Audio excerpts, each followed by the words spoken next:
Edition of Shaftesbury Society, coming to you from Midtown Raleigh, the headquarters of the John Locke Foundation. So glad that you are along with us today. We've got a lot to talk about once again, this time getting into the public policy and political arena, looking at the Biden administration in the first few months in office, and some polling results not good at all for President Biden. Also, some very, very serious issues about constitutional questions, about policies that the president is choosing to go forward with.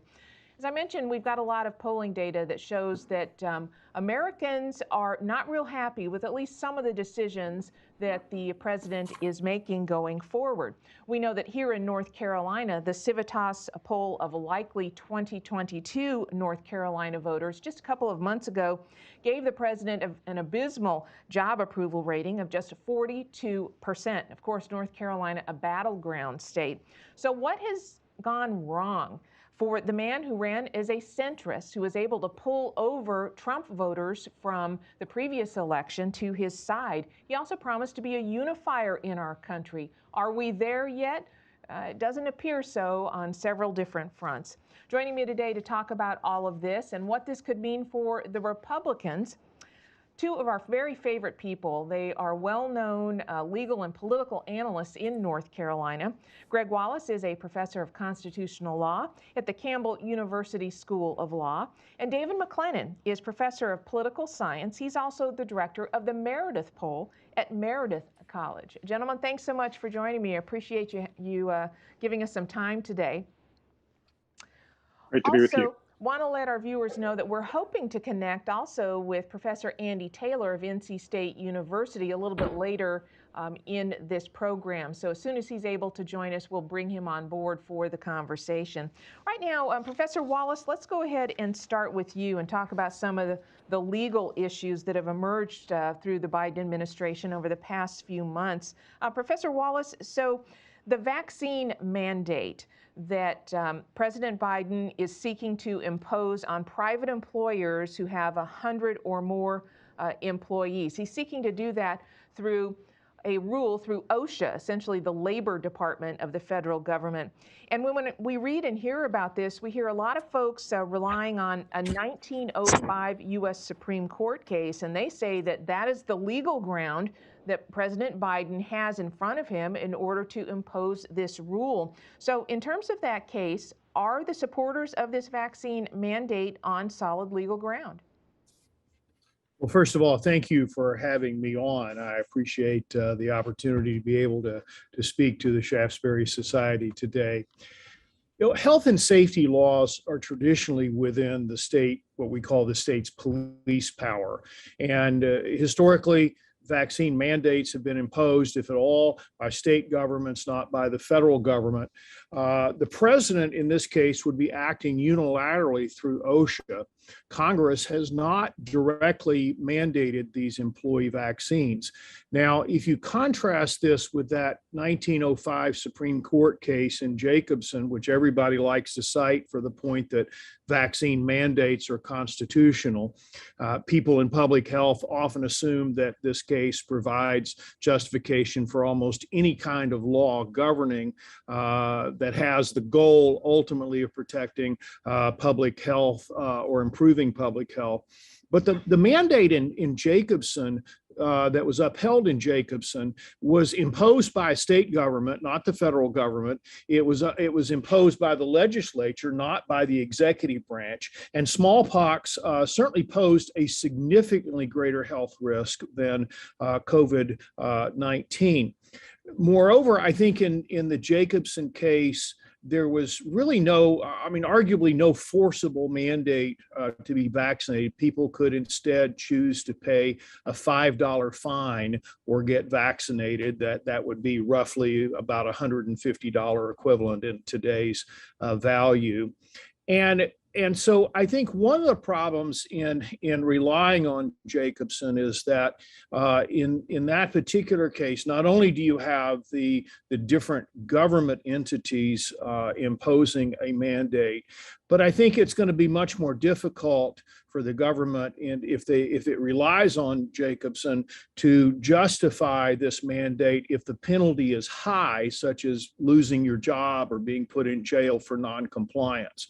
So ultimately, I think the constitutionality of the vaccine mandate is going to turn not just on constitutional doctrine, but on contextual factors such as the effectiveness of the vaccine, the risk associated with taking the vaccine, the prevalence of the disease, how easily it's transmitted, the severity of the disease symptoms, and whether they can be treated, all of which are really beyond my expertise as a professor of constitutional law.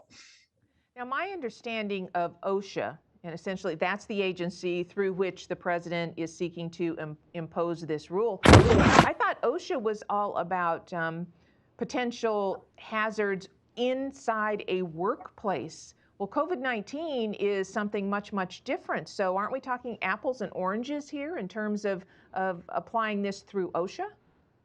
I think so, and that certainly is going to be at the heart of the constitutional challenges to this vaccine mandate. Now, we don't have the actual text of the mandate yet. The latest report that I read was that the text, the draft of the rule, has been delivered to the White House, and they think that sometime, perhaps later this week, it will be released publicly. But I think there's going to be a lot of litigation. The states are already lining up to litigate. There is going to be, because of the nature of this emergency rule, which I can talk about a little bit more in a moment, you can have a pre-enforcement challenge start in the Court of Appeals rather than just the federal district court. So going to be a lot of litigation. States are going to litigate it. Any employer that is affected by the rule will have standing to litigate. So I think one of the major constitutional challenges is going to be just what you say, that the OSHA rule is going to be challenged under what's called the major question doctrine and the non-delegation doctrine. OSHA, as you said, has traditionally regulated conduct in the workplace. For example, employees have to wear masks and the like, but this regulation really governs conduct outside the workplace, where you have to go outside of your work hours and get a vaccine. I think it also requires employees to inject a substance in their body. And say what you will about Jacobson, I think there's still some bodily autonomy interest at play here. And did Congress really hide that vaccine syringe in the OSHA general duty clause? I think the better reading of the statute is that Congress really did not delegate that kind of authority to the agency.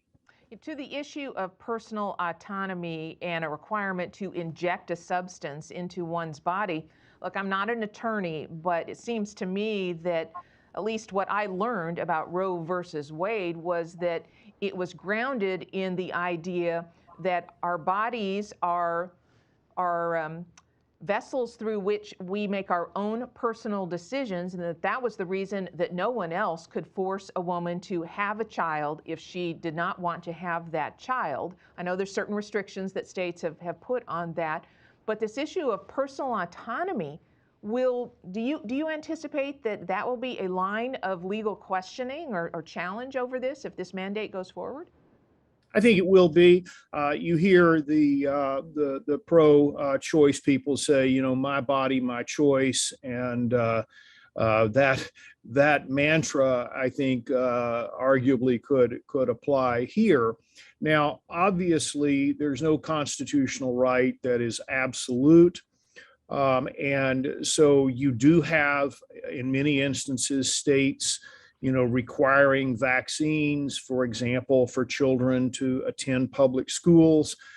So there are competing state interests here. And I think that's where it's going to come. We're going to come back to these contextual factors. I mean, I heard Dr. Fauci just say on Fox News yesterday that that the vaccine, the efficacy of the vaccines are waning. And so if you have, one of the things that they're going to have to demonstrate in order to get this emergency rule through is that this vaccine is the only way to address this, the COVID outbreak. And I think there are just too many concerns about the longevity of the vaccine. I mean, courts are going to take all these things into consideration in balancing them against the interests of a person in not being forced to put a substance in their body. The penalty, as I said, again, if it becomes more coercive, it's less coercive if all you had to pay was a $5 fine back in the Jacobson case, but it's much more coercive if your livelihood, if your job depends on that. So these are all issues that the courts are going to have to consider. It makes me wonder if there won't be all sorts of legal challenges from all sorts of groups of people, or as we like to say, stakeholders. So, Professor Wallace, if the mandate goes through, let's say I'm a private business and I have 150 employees, and so therefore, okay, I've got to impose this rule on my employees. Then let's say that one of my employees sues. Am I then on the hook for any potential penalties or recompense, compensation to an employee, even though the federal government has forced me to do it? Well, that is going to depend on what is in the language of the emergency rule. And whether now, obviously, when the vaccine companies were developing the vaccine, the federal government insulated them from liability for the vaccine, for consequences from the vaccine, and you may see that in this rule. I think that they're going to probably make it easier for employers to impose this, and that actually may mean that they will not be liable. Interesting. So we know that this is not the first time that the Biden administration has decided to go forward with something that there are all sorts of legal questions about. We had the eviction moratorium that was put in place, and I believe, correct me if I'm wrong, but I believe that the president actually said at that point that he didn't think it was going to end up passing legal muster, but that he wanted to go ahead and impose it so that people could get the benefits before it was struck down. That to me sounds like not a whole lot of respect for what the parameters are of executive powers. Well, if you look at what's going to happen here before this vaccine mandate rule is imposed, ordinarily, any kind of rule made by an agency that has the force and effect of law goes through what's called a rulemaking process, in which they publish the rule. They take time to get comments about the rule. It's a long and arduous process. But what the Biden administration is doing here is to sort of circumvent that process and use what's called the emergency temporary standard, which OSHA has under law. And it would have to decide that the mandate is that the vaccine mandate is necessary to protect employees from a grave danger by exposure to substances or agents determined to be toxic or physically harmful. That's the text of this emergency rule exception. Now, this authority has only been used rarely. It's been carefully scrutinized by the courts. I think it's been used 9 times before, and 5. It's been challenged in court 6 times. In 5 of those instances, the courts have either modified or struck down the rule. And so what OSHA is going to have to do in court, and this is just to me a tremendous burden to justify this. They're going to have to show that this ETS, this emergency rule authority, is not limited to chemical substances or agents. That's what the rule says. and they're going to have to show that COVID-19 poses a grave danger to the workplace and that this emergency rule requiring vaccines is necessary to limit that danger. I think that's a tremendous burden that they're going to have, even more so than what the CDC had in imposing that eviction moratorium, which was not done through the emergency rule process, but nevertheless, the courts just simply said this is an overreach. This is to give the CDC the power to do something like this is going to be a vast expansion of federal power, and I just don't think the courts are inclined to grant that kind of federal power. And I know that the eviction moratorium, to shift back to that now, was criticized by progressives. The decisions striking down the moratorium. But I think that even the progressives ought to ask themselves whether they really want the executive branch to have such sweeping power to shut down virtually any human activity of any kind. I mean, they may trust President Biden to wield that power responsibly, but do they have the same trust, for the next Republican president? Yeah, and that gets to my next question, the slippery slope. If this is deemed successful and legal for the president to do this, the vaccine mandate, what happens then for a president down the road, whether it's the next one or two presidents down the road, who decides that something fits into the category that he or she believes is a grave threat for public safety or public health? It just seems like it could be anything. Yes, exactly. And I think we see the attempts by the Biden administration, both through the eviction moratorium and through this employer vaccine mandate, to expand vastly the power of the executive branch. I think every president, it's interesting because if you look at presidents when they run for the office, they criticize the prior presidents for exercising too much executive power, but then invariably when they get into office, they're trying to push the executive power to its limits and even beyond. But these two cases, the eviction moratorium, which was stopped by the courts, and the vaccine mandate, which I predict will be stopped by the courts, seem to be two pretty egregious examples of the expansion of executive power. And I just don't think it's somewhere we want to go as a nation. Fascinating. This is a conversation with Professor Greg Wallace. He's an expert in constitutional law, teaches at the Campbell University School of Law. I'd like to bring back into our conversation our additional two analysts. Dr. David McLennan is professor of political science, director of the Meredith Poll at Meredith College, and Dr. Andy Taylor is professor of political science at NC State University. Professors, thanks for joining us. Okay, so you've been listening to the conversation here with Professor Wallace about the legal landscape, but as we know, when it comes to public opinion, what's legal and what may seem shaky legal ground really may not matter to the public in terms of public opinion. Dr. McLennan, let's start with you. What do you make of this shaky legal ground, but what does the public think about it?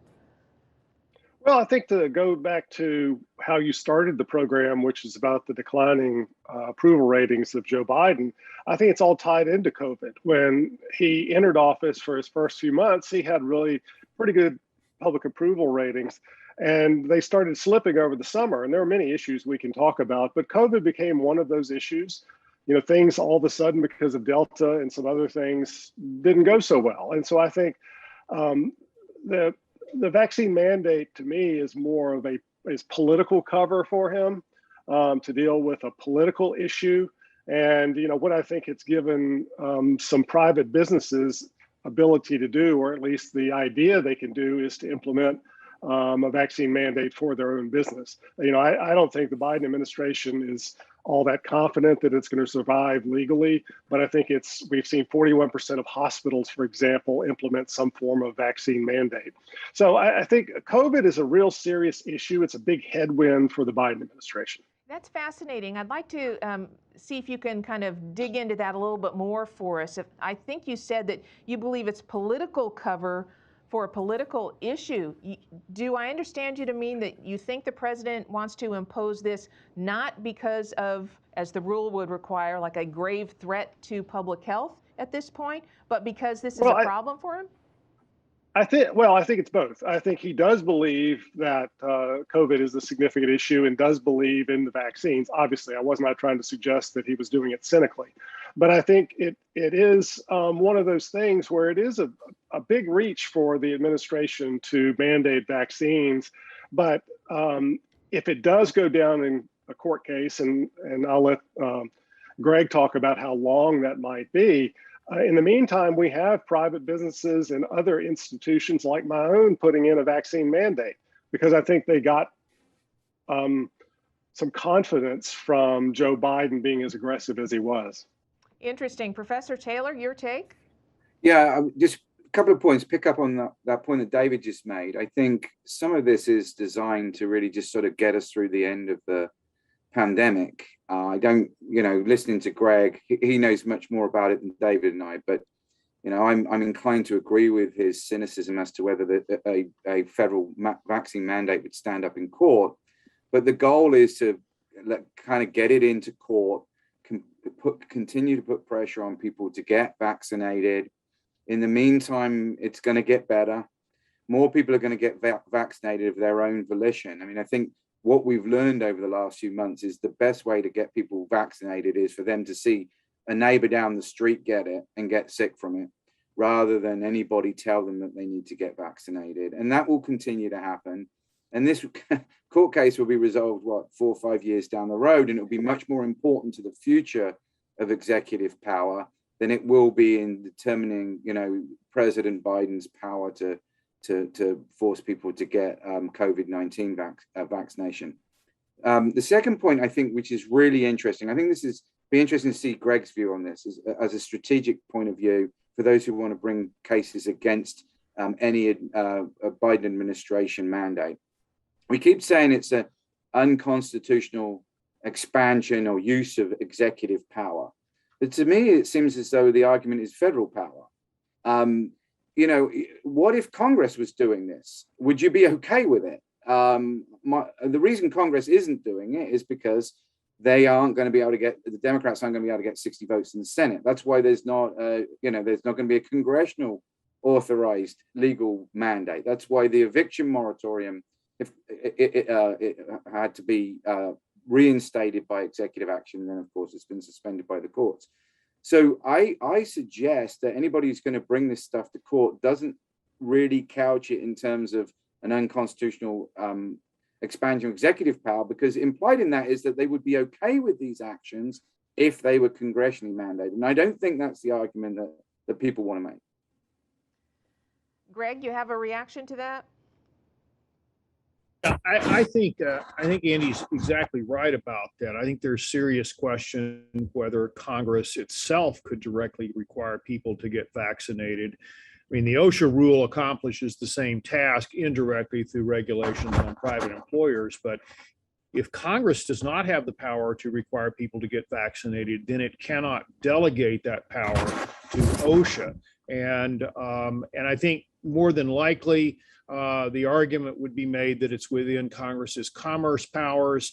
I think there you have to define the relevant activity. Does the rule really regulate conduct in the workplace? If so, that would be economic in nature. But does this rule really regulate a person's decision not to get vaccinated? And that sounds a little like that decision not to purchase health insurance back in the NFIB versus Sebelius case. You remember the broccoli horrible that the court talked about there involved buying broccoli, not just forcing people to eat broccoli. And so we were told that forcing people to eat broccoli would implicate the due process clause. And I would wager that forcing somebody to eat a vegetable is less intrusive than forcing somebody to receive a vaccine. So I think there are serious doubts, and I would agree with Andy on that.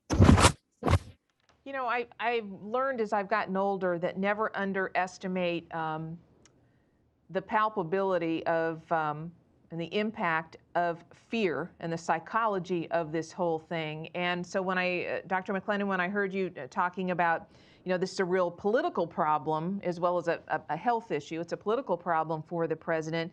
Is there something to be said politically for a president who decides to, quote, do something? Because we do have a lot of people in the populace who just want something done. They want this over, and frankly, they may not care whether it's the president who does it or whether it's Congress who does it, but they just want their life back to normal. Is that part of the calculus here? Well, I think it is. I mean, I think we have seen when President Biden was inaugurated, there was this support from many in the American people for him to take a more active role in terms of dealing with COVID, but also some of the other issues. And so the criticisms we're now seeing about Joe Biden on some other issues like the reconciliation bill is that he's not active enough. So I think there is a belief that we want our presidents to be doing something rather than pushing back or doing nothing. What happens, though, if we do indeed see these deadlines imposed? We're reading and hearing stories about this, that there is a big unvaccinated rate among the law enforcement community and in some healthcare facilities. If those folks, whether it's a mandate from President Biden or it's a mandate from the actual employer, if those folks are then fired from their jobs and we find ourselves in a shortage area in healthcare or law enforcement, wouldn't that gin up more support for, again, to do something to impose that? I mean, are we looking at the potential here that just natural actions, people having to leave their jobs, will lead to more support for what the president wants to do? My sense is that a lot of people have a problem with a vaccine mandate, tremendous problem with it for constitutional, philosophical, moral problems, but are not willing to lose a job over it, or they're not willing to, you know, incur some significant physical, personal, financial loss, and they'll just do it.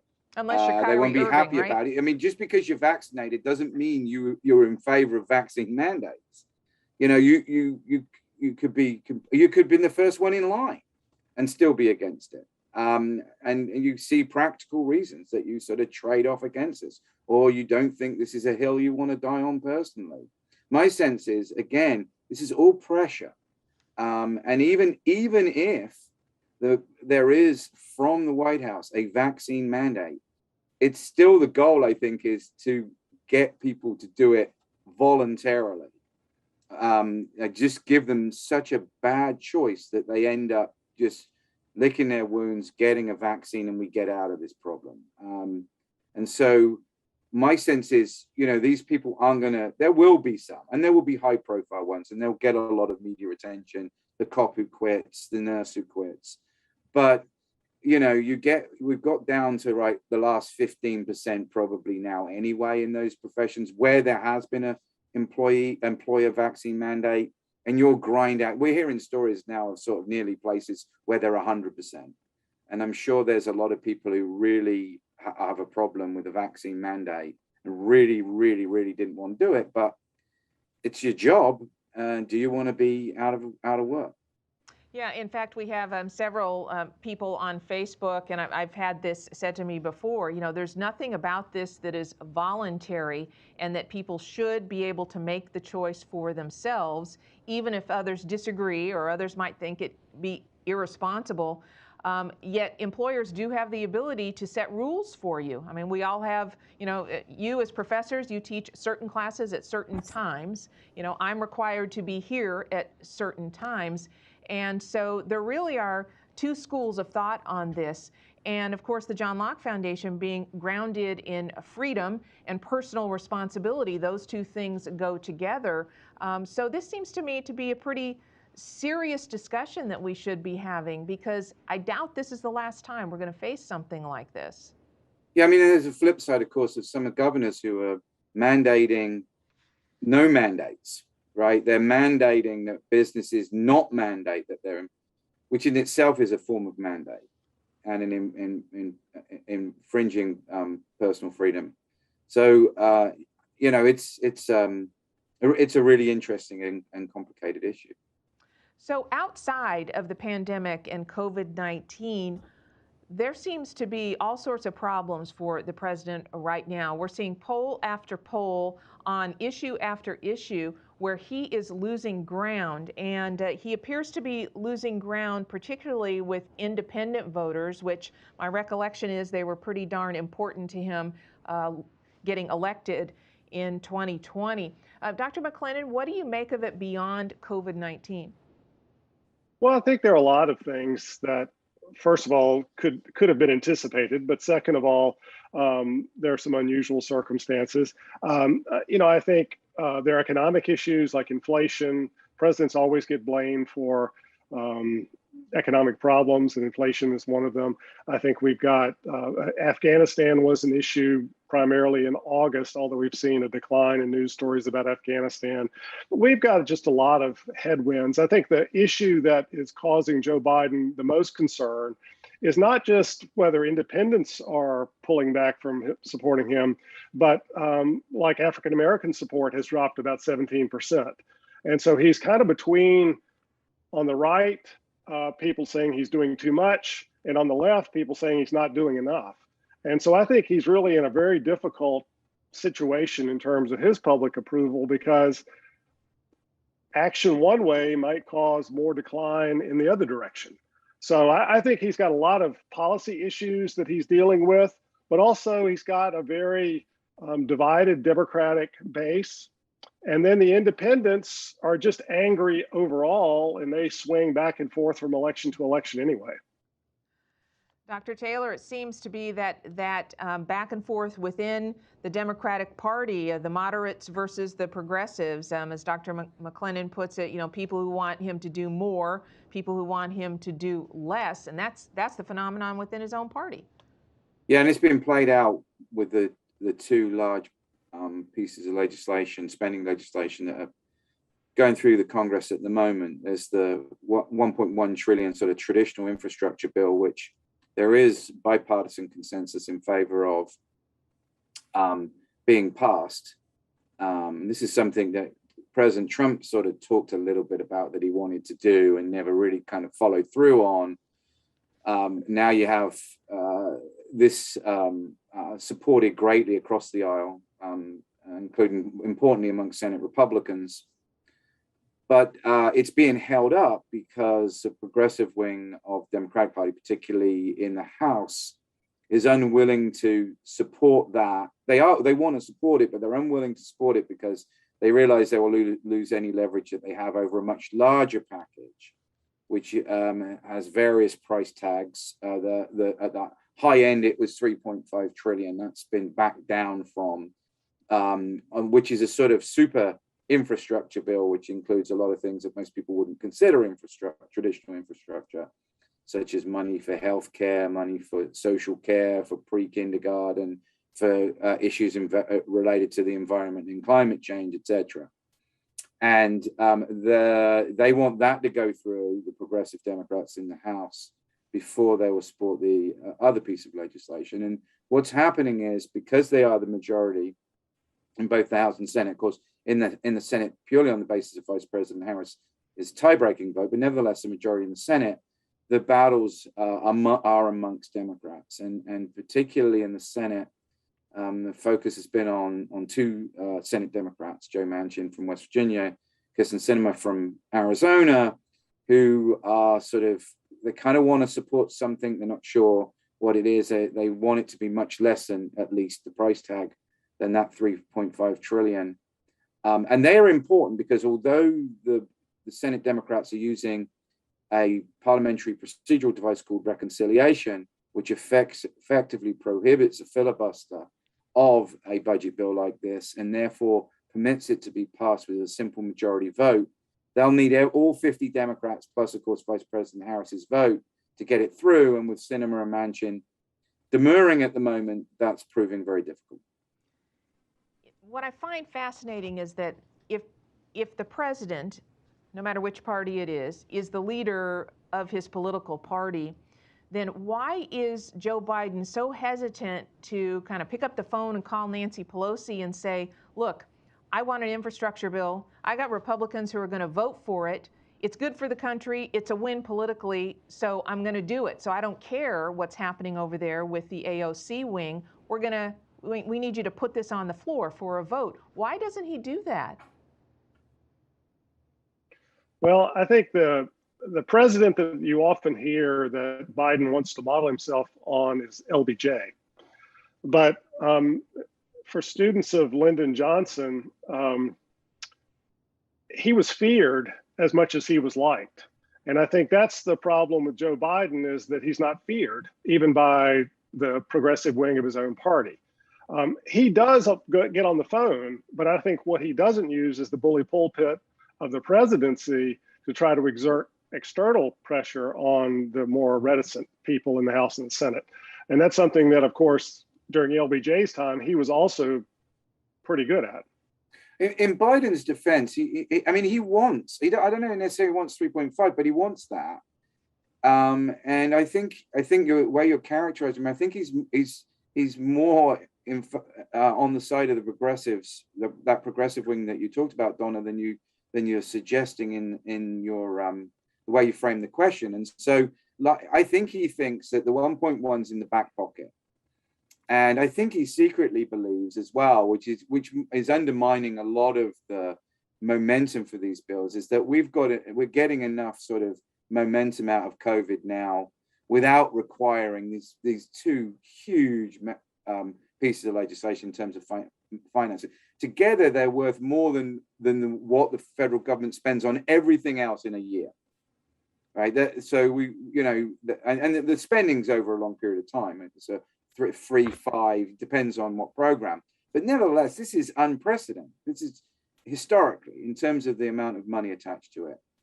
And I think he thinks I've got the other one in my back pocket. We're not going to lose that. I can lean on people to get that. But as soon as that passes, all leverage on the 3.5 trillion, the infrastructure plus bill, whatever you want to call it, crumbles.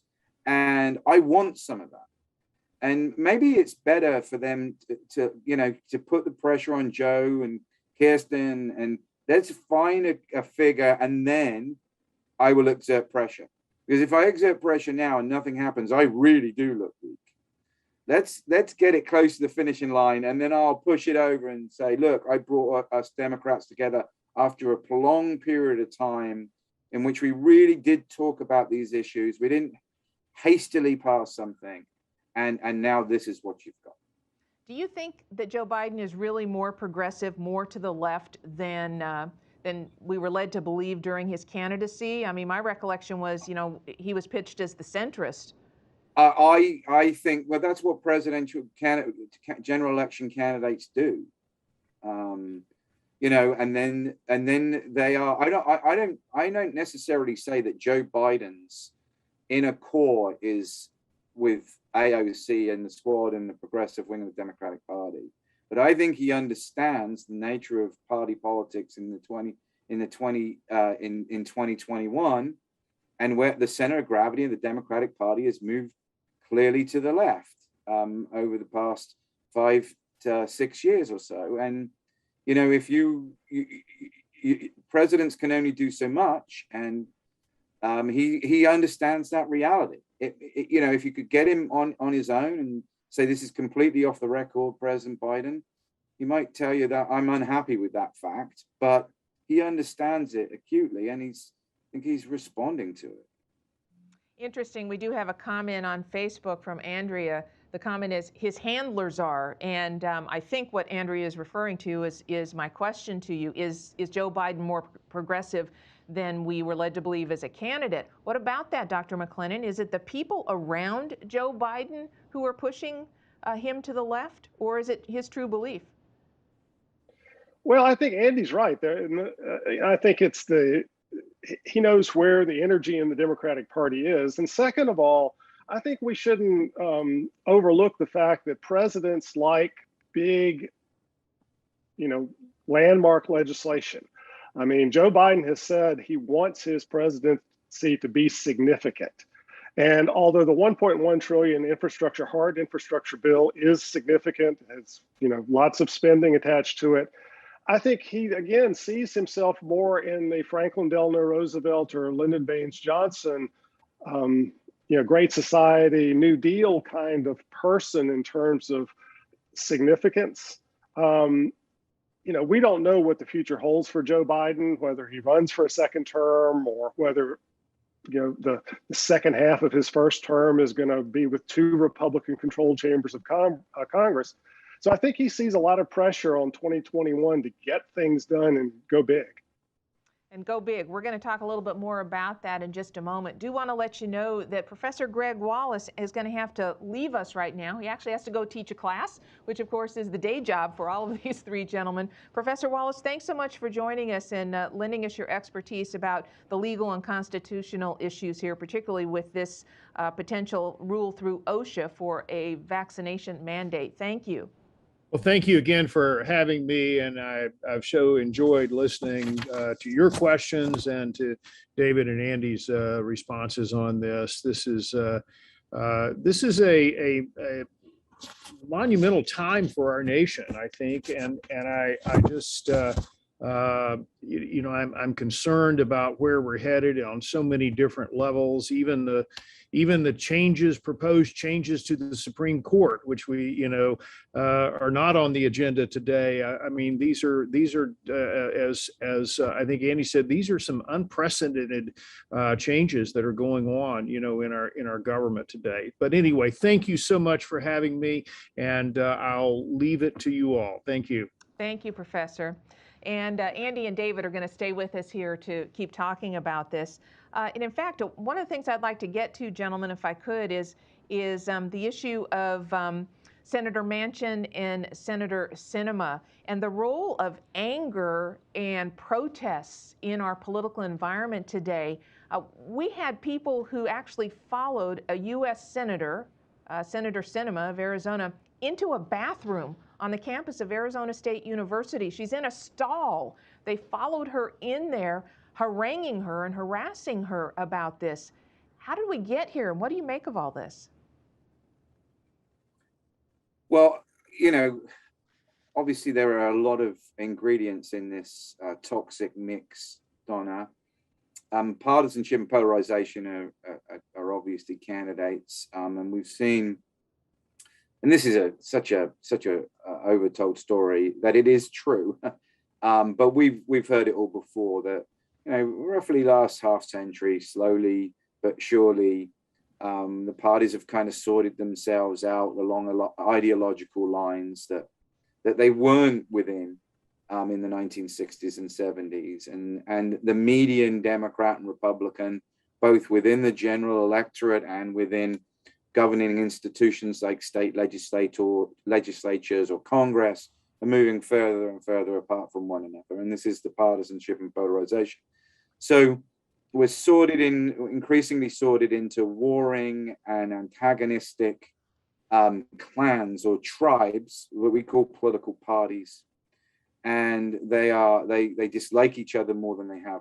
And then you add to this, of course, things like social media, and the fact that everybody's walking around with a supercomputer and a high fidelity camera in their video camera in their pocket. That means that you can catch anybody scratching their behind or picking their nose wherever you want, and you can instantaneously show millions of people this.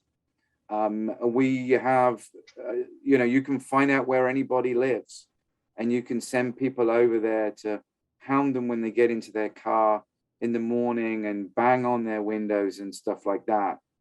And this isn't helpful. This is a helpful description I'm providing. I'm not really doing much in terms of describing a way out of it, which you also asked, but this is how we got here. And I think at the end of the day, politics isn't beanbag, as a famous saying. It is high stakes, but I think on certain matters, certain people need to ask themselves, is this worth violating someone's privacy to the extent that I follow them into a bathroom? Or is this argument worth losing a friend over? Or is this an argument worth ruining a Thanksgiving dinner over? I mean, politics isn't always worth that. A lot of the time it isn't. And I think if people just sort of take a step back and realize that, we might often be in a better place. Yeah, and if you take a few days off, take some vacation, a few days away from social media, you'll start to realize that very quickly that in some ways, social media is tremendous. We're now globally connected. You can access any information you want, and that is incredible. We're very fortunate and lucky. But at the same time, it at times seems to be a place where the angry people and the people who want to be mean or hurt others tend to populate and get together and embolden one another. You know, Dr. McClendon, I know that you have been following this kind of thing for many years now. Have you ever seen anything like a senator followed into a bathroom stall and harassed? No, I don't remember anything like that. And, you know, we can come up with other examples too. Joe Manchin has had his house surrounded, and things like that. And I think we don't have the boundaries that we used to have. And again, I'm like Andy. I know the causes of the problem. I don't know the solutions, other than kind of what we've just talked about, just sort of not taking it seriously. I find it interesting.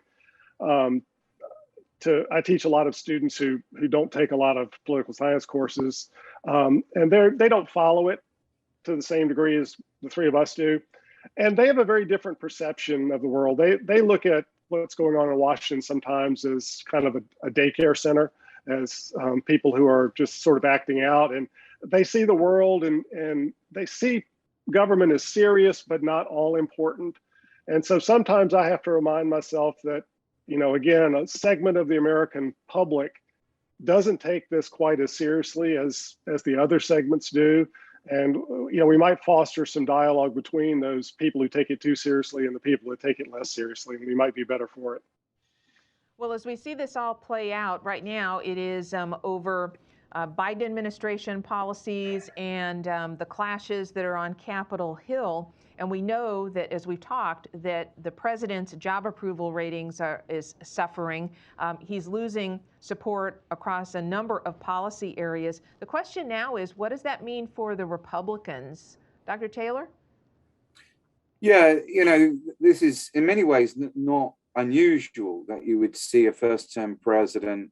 I mean, obviously the situation's unusual. COVID is a once in a century kind of thing. We don't have any really previous experience with anything similar, so there are some unprecedented things going on here. But the fact that a first-term president going into the first fall of his administration is losing, you know, support, and his approval ratings are going down isn't unusual at all. And sometimes it's quicker. President Reagan, for example, you know, as a recession started to kick in, moving towards his 82 midterms, his approval rating went down relatively quickly. This is after the assassination attempt. So this happens quite a lot. And it's always good for the out party. And they can really run a congressional campaign, a midterm campaign as an opposition. That is, we don't need to really tell you what we're for. We're just of a different party, and we can do it better than these guys at the moment.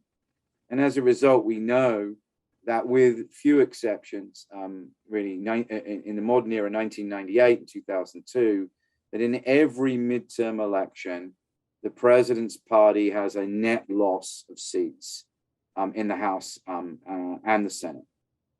They're always in a worse position than they were going in. And often in years like 2018, 2014, at least on the House side, 2010, 2006, 1994, you know, you can go back, you lose control of the chamber.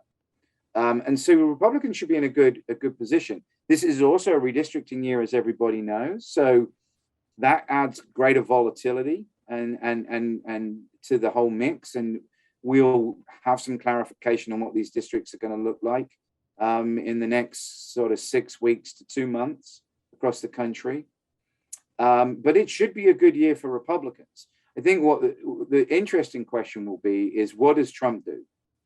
And also how the Democrats play Trump. Even if Trump doesn't really want to get involved too much. Democrats might do that because they might see that as a good strategy to make it about, this is Trump coming back again, to push it again on the Republicans rather than an examination of their record. But yes, historically, this should be looking good for Republicans. David, what about Donald Trump as a factor going forward? Well, good or bad for Republicans? Well, there's no question that he is the most energizing person for Democrats. And so, as Andy said, if he is either on the ballot symbolically or involves himself in the 2022 midterms, he's going to bring out Democratic voters. And that's again, it will be a good year for Republicans. Just 2 data points. When the president's approval is 50% or higher, the net loss for his party is 14. And when the approval rating's under 50%, the net average is 36 seats. So, I mean, it's the kind of, there's some outliers in recent history, but, Joe Biden's party is facing a difficult year. But, Donald Trump is the wild card. He's already showing, or at least the Democrats are showing, they can raise money off the specter of Donald Trump. Many Democrats running in 2022 are raising good money, and even Republicans that Donald Trump has come out against, like Liz Cheney, are having good years. So, he is both the most well-known figure in the Republican Party, and in many ways can be an albatross electorally. I'm not saying, for people who support him, they shouldn't support him, but he creates problems. And before we get to 2022, we've got to get through November 2021, and the state of Virginia is where everyone's eyes are right now. We've got that big-time governor's race there, where you have the Democrat Terry McAuliffe versus the Republican Glenn Youngkin. Is that a bellwether, and is it going to turn on parents and issues of what their kids are being taught in public schools? Well, Virginia has the out-year election, and so it all, there are state legislative races in other states like New Jersey, but the Virginia Senate race is, governor's race is always looked at as, because election junkies want tea leaves to read, and these are the meager little tea leaves that you have. So we always try to extract a lot from it. History shows as well that, like the midterms that congressional midterms David and I were talking about, the out party always does better.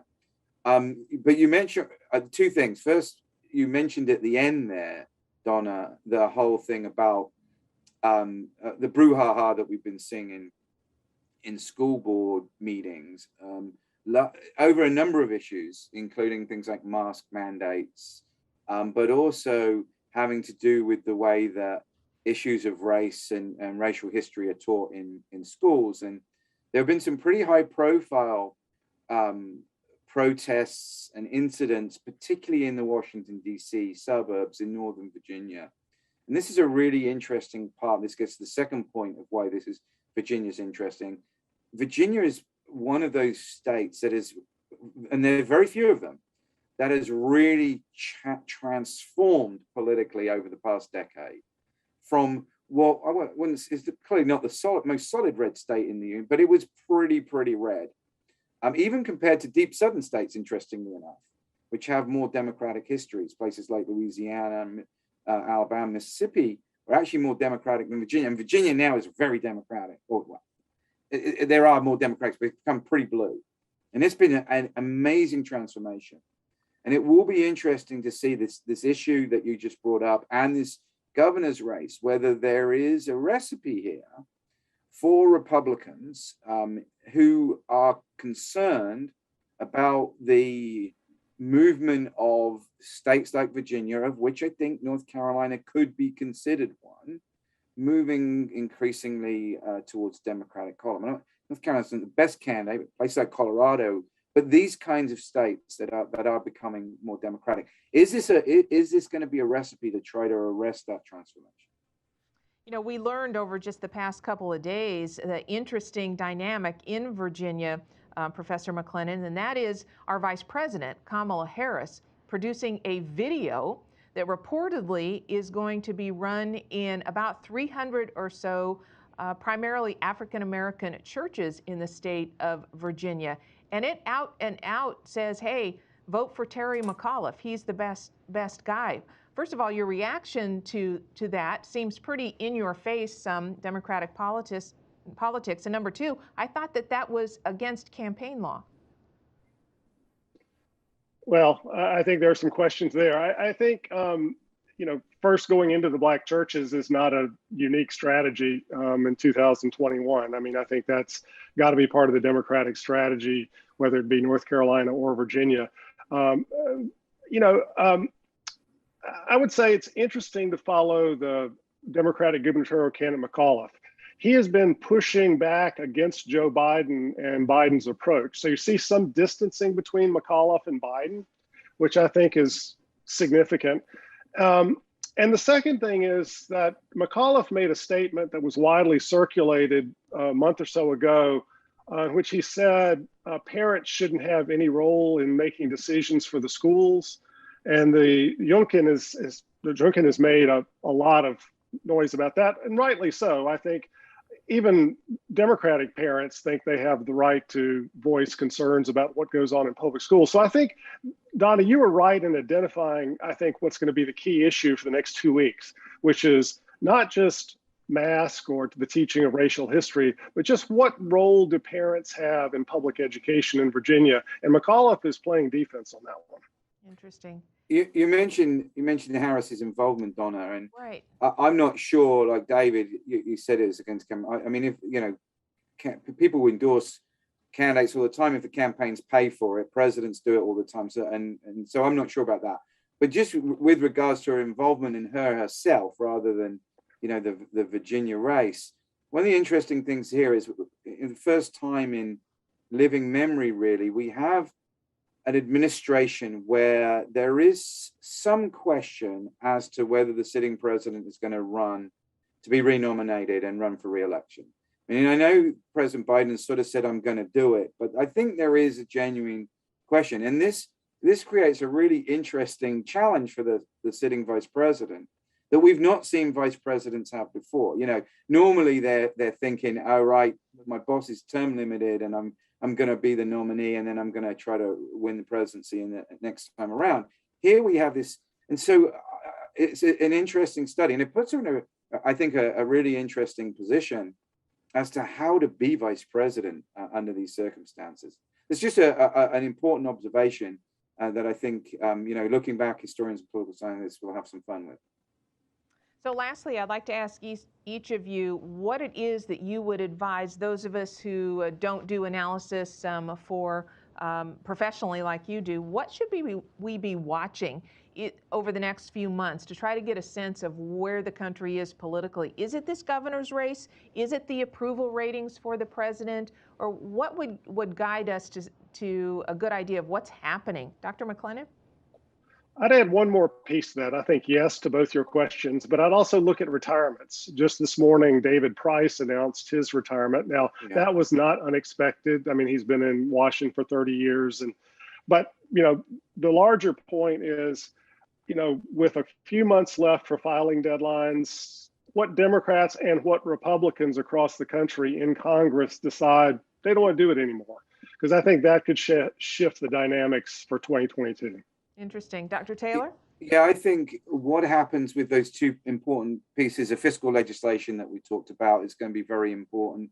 Not necessarily the precise outcome, but in terms of whether Biden and the Democrats can legitimately call it a victory. I think it will be interesting to see what happens with the economy, because there's so many question marks. And I think most economists don't know what's going to happen with it, inflation, hiring issues, supply chain problems. And then if this is it with COVID, that last wave that we had over the last part of the summer, that's obviously going to be very helpful, I think, for Biden and the Democrats. But if we slip back in, then obviously that's not going to be good news for them. And in fact, we're going to be talking about the state of the economy next week here for Shaftesbury Society, so you're going to want to tune in for that as well. David McLennan is professor of political science and the director of the Meredith Poll at Meredith College, and Andy Taylor is professor of political science at NC State University. Gentlemen, thank you so much. Appreciate you joining us today. Very interesting. Thank you, Don. Thanks for having us. Also want to say thanks once again to Greg Wallace. He is a constitutional law professor at Campbell University Law School. As I mentioned, next Monday, please join us again.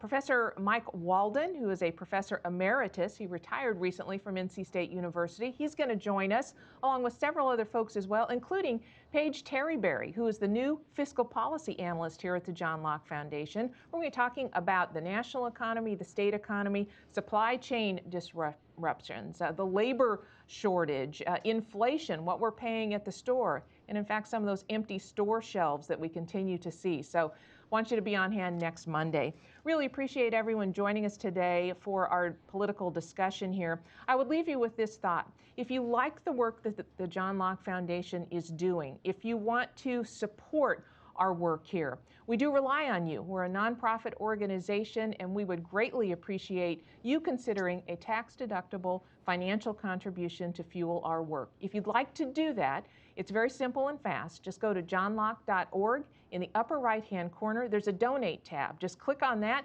You can take care of it fast, secure, less than 2 minutes to make your contribution. Should you decide to do that, we will be most appreciative. Thank you very much for giving it some consideration. Want everyone to have a great week this week. We've got an interesting one ahead as the fall is developing and the weather is cooling off. We can all appreciate that. On behalf of the entire John Locke Foundation and Carolina Journal team, I'm Donna Martinez. Thanks for joining us.